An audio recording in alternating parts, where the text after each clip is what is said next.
फैसला आ गया और कैबिनेट का ये पहला फैसला है, इसलिए मेरे को इस पर जाना होगा। बड़ी खबर ये है कि मोदी कैबिनेट का पहला बड़ा फैसला, 3 करोड़ नए पीएम आवास बनेंगे। अब ये इस वक्त की बड़ी खबर है, कैबिनेट ने अपना पहला फैसला दे दिया है। 3 करोड़ नए पीएम आवास यानी पीएम आवास योजना के तहत 3 करोड़ नए घर बनाए जाएंगे। योजना के तहत ये घर बनाए जाएंगे। आप जानते हैं कि पीएम आवास योजना के तहत गरीबों को घर दिए जा रहे हैं। अब उसी में 3 करोड़ और घर बनाने का, यानी आज सुबह सबसे पहले कार्यालय पहुंचते ही प्रधानमंत्री ने पीएम किसान निधि की जो राशि है वो रिलीज की और उसके बाद अभी ये 3 करोड़ घर बनाने का फैसला आ गया है। जो बात हम शुरुआत में कह रहे थे कि गरीबों को लेकर फैसला इस सरकार की एक प्राथमिकता दिखाने की एक कोशिश होगी और वही हुआ है। ये बड़ा फैसला यानी 3 करोड़ और घर दिए जाएंगे। अब मैं इसी पर एक बार जरा प्रेम कुमार जी आप अपनी बात कंप्लीट करिए। देखिए बड़ा फैसला आ गया है। बिल्कुल बिल्कुल। देखिए मैं वो अपनी बात पूरी कर रहा था जी। कि दोनों मुख्यमंत्री नीतीश कुमार या चंद्रबाबू नायडू, ये लोग दोनों तो मंत्रिपरिषद में जा नहीं रहे हैं, तो इसलिए वो जो प्रमुख सीसीएस वाले डिपार्टमेंट हैं प्रमुख, उसमें एंट्री की कोई गुंजाइश नहीं है, एकदम से सुरक्षित हैं। अब ये दोनों नेता भी नहीं चाहेंगे कि हमारे यहाँ से कोई ऐसा व्यक्ति जाए जो जाके गृह मंत्री बने और रक्षा मंत्री बने और तमाम, जाहिर बात है। तो ये एक अपने आप मिल जाता है उनको अपर हैंड, और बड़ी पार्टी भी है। अवधेश जी कह रहे थे कि 11 मिले हैं सहयोगी दलों को मंत्रिपरिषद में जगह, तो दबाव नहीं है। लेकिन 11 कितने में मिले हैं? 5 का एवरेज है हर 5वें पर सहयोगी दल में, और बीजेपी में 4 से थोड़ा ज्यादा का एवरेज है। इतने ही का फर्क है सांसदों के हिसाब से देखें तो अपर हैंड तो रहेगा बीजेपी का। 240 सांसद हैं, तो ऐसा भी नहीं है कि सहयोगी दलों को आप इग्नोर कर चुके हैं। उनको इंडक्ट किया गया है और पर्याप्त उनकी मौजूदगी है। लेकिन एक चीज जरूर है कि इस प्रधानमंत्री का अख्तियार होता है कि इसको मंत्री बनाए या न बनाए, लेकिन फिर भी सरकार चलाने की एक ज़रूरत, एक गरज होती है कि उस हिसाब से एकोमोडेट करें। किन प्रदेशों में चुनाव होने वाले हैं, किन प्रदेशों में सबसे ज़्यादा नुकसान हुआ है। आज आप तस्वीरें दिखा रही थी ना,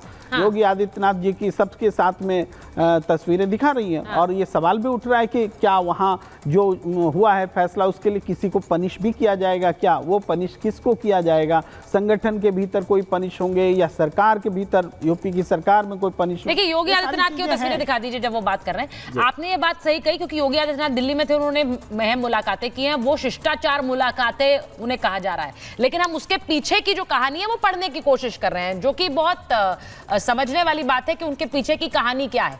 अब एक बार मैं आशुतोष वर्मा जी के पास चली जाती हूँ। आशुतोष वर्मा जी, बड़ा फैसला सरकार ने ले लिया है, 3 करोड़ और आवास पीएम आवास योजना के तहत, और प्राथमिकता भी अपनी सेट कर दी है। अब भले ही बहुत से अभी चेंजेस होने हैं, पोर्टफोलियोज एलोकेट होने हैं, बीजेपी का राष्ट्रीय अध्यक्ष भी अभी तय होना है, नया अध्यक्ष, वहीं स्पीकर का नाम भी तय होना है, लेकिन इन सब के बीच बीजेपी संदेश दे रही है हमारा काम जारी रहेगा।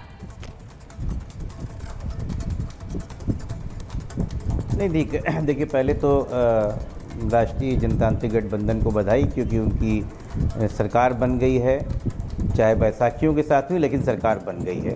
तो कम से कम हम ये तो नहीं बोलेंगे कि हम अकेले ही काफ़ी हैं। अब इस देश में जो डेमोक्रेटिक प्रोसेस है उसको मानेंगे।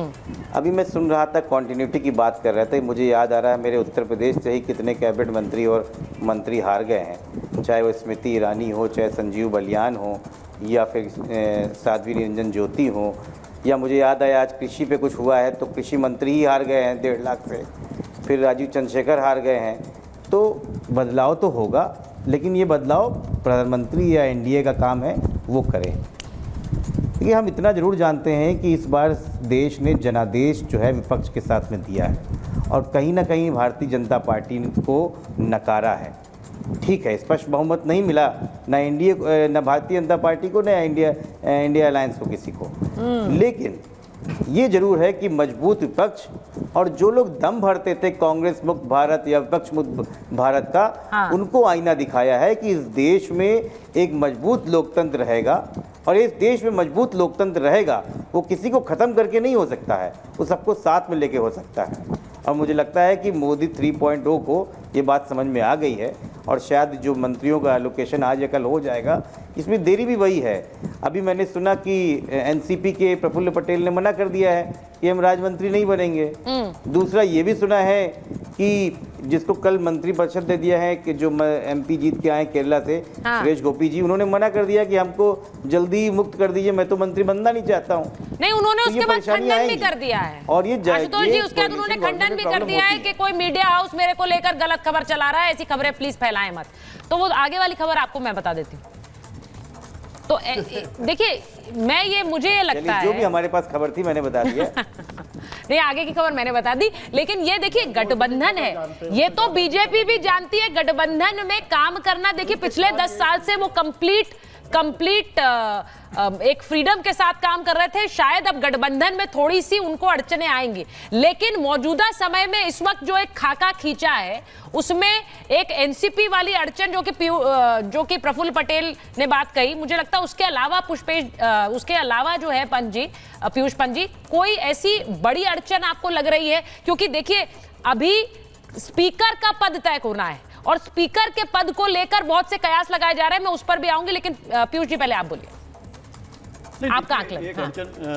अड़चन तो क्या, वो इनजस्टिस कहीं महसूस किया है एनसीपी जो ग्रुप है वो अजीत पवार वाले ने, और प्रफुल्ल पटेल को लगा कि वो कैबिनेट रह चुके हैं तो इससे छोटा वो क्यों दिया जा रहा है। कहीं ना कहीं एक अपमानजनक उनको लगा और उन्होंने अपने को पीछे खींच लिया। ठीक है, तो ऐसा उससे ये नहीं हुआ कि रुक गया एक कैबिनेट फॉर्मेशन का या मंत्रिमंडल को शपथ दिलाने का मामला। ये कि बहुत छोटी सी बात थी और उनके एक ही कोई बड़ी जीत भी नहीं मिली एनसीपी को, अजीत गुट को, तो बहुत मायने नहीं रखता है। लेकिन देखिए जिस तरह से पूरा अभी मंत्रालय का जो विभाजन नहीं हो रहा है, ये कहीं न कहीं ये इस बात को दर्शाता है कि कहीं न कहीं जो है एक खींचतान है और जो एलाइज हैं वो कहीं न कहीं दबाव बना रहे हैं। पीयूष जी, अभी तो कल तो शपथ ग्रहण हुआ है, कल तो मंत्रियों को कॉल गई है, याद कीजिए, कल तो कॉल गई है, कल तो लोग पहली बार हमें पता चला है कौन कौन से मंत्री बन रहे हैं। 2014 2019 को याद कीजिए। तो सर वो ओथ लेने के वो कंप्लीट मेजॉरिटी वाली सरकारें थी सर, इतना तो आप थोड़ा सा लीवे देंगे एक सरकार को जो गठबंधन में आ रही है। उसी की तरफ मैं इशारा कर रहा हूँ।